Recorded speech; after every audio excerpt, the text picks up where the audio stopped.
Sir, आज मुझे दिल्ली सल्तनत के खिलजी वंश के बारे में बताओ। मैंने सुना है कि ये बहुत ताकतवर शासक रहे थे।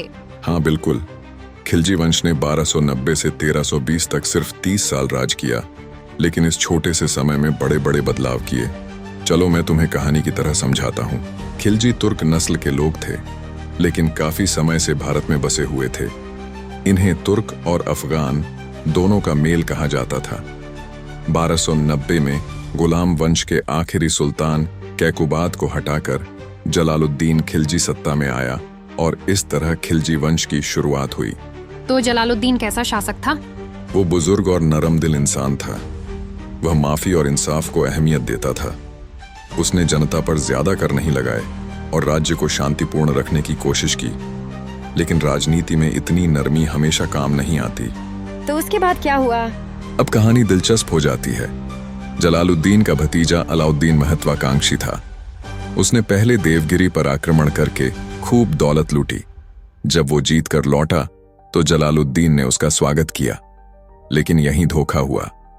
1296 में अलाउद्दीन ने अपने ही मामा जलालुद्दीन की हत्या कर दी और खुद सुल्तान बन गया। मतलब सत्ता पाने के लिए उसने अपने ही रिश्तेदार को मार दिया? हाँ, और यहीं से अलाउद्दीन खिलजी की असली कहानी शुरू होती है। अलाउद्दीन खिलजी दिल्ली सल्तनत का सबसे ताकतवर शासक था। उसने न सिर्फ युद्ध जीते, बल्कि प्रशासन और अर्थव्यवस्था को भी संभाला।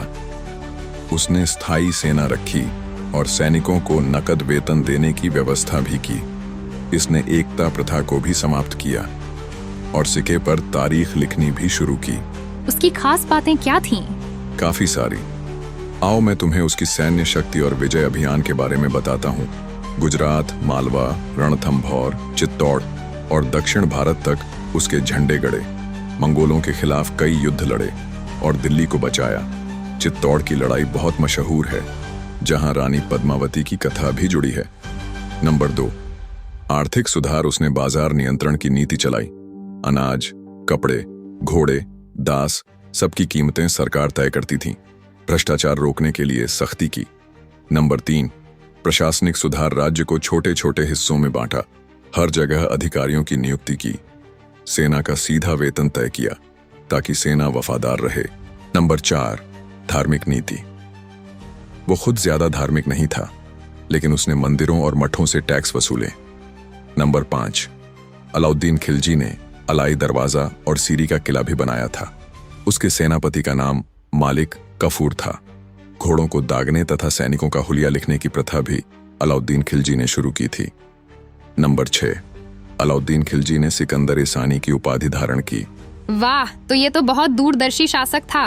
हाँ, लेकिन उसका शासन बहुत सख्त भी था। गद्दारों और विद्रोहियों को कड़ी सजा देता था।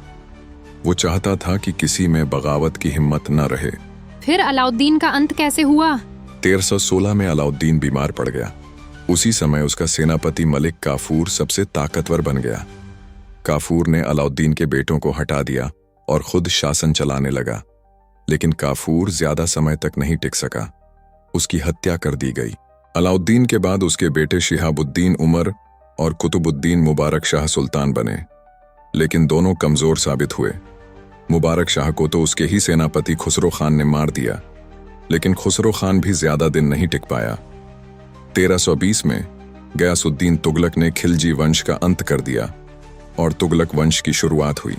मतलब सिर्फ 30 साल में वंश खत्म हो गया? हाँ, लेकिन इन 30 सालों में दिल्ली सल्तनत की नींव इतनी मजबूत हो गई कि आगे तुगलक वंश ने उसी पर शासन किया। तो खिलजी वंश में सबसे महान शासक अलाउद्दीन खिलजी था? बिल्कुल। जलालुद्दीन ने वंश की शुरुआत की, लेकिन असली पहचान अलाउद्दीन ने दिलाई। उसके सुधार और नीतियां आज भी पढ़ाई जाती हैं। यही वजह है कि खिलजी वंश इतिहास में इतना अहम है।